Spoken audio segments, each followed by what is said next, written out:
Brainwash with Dr. Tom and Guitar Picks with Rob Seals. Stevie Ray Vaughan, Little Wing. Oh gosh, Stevie Ray Vaughan.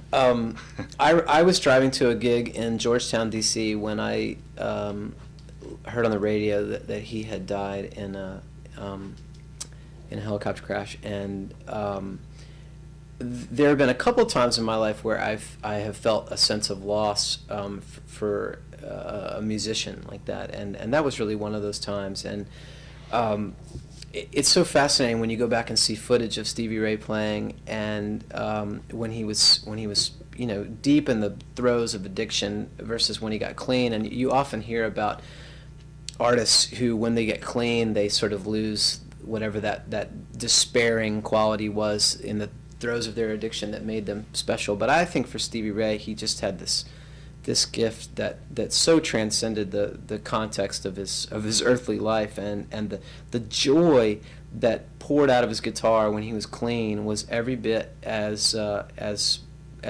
soaring as any of the sorrow that came out when he was in the throes of his depression. And the reason I chose Little Wing is I came to Hendrix sort of through the back door. I listened to Hendrix when I was first learning guitar, but I didn't really get him, and he didn't really move me.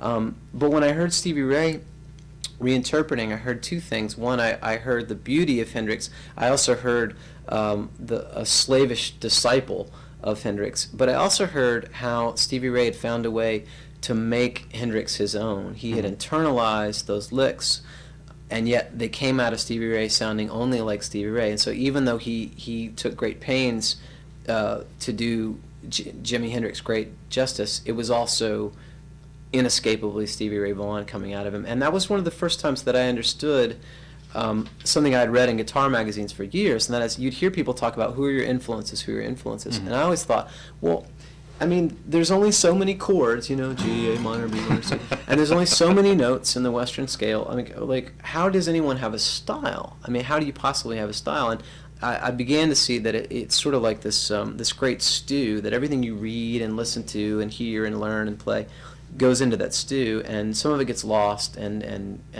some of it really seeps in and becomes the essential flavor and ingredient to what you're about. And when Stevie Ray played, it was Stevie Ray, but then you would hear those moments of Jimi Hendrix coming out. And so, there's so many licks that everybody steals from Stevie Ray, but you just can't get at that kind of soul in the phrasing that the guy had. And I don't know, I get choked up when I hear him. It's just powerful stuff.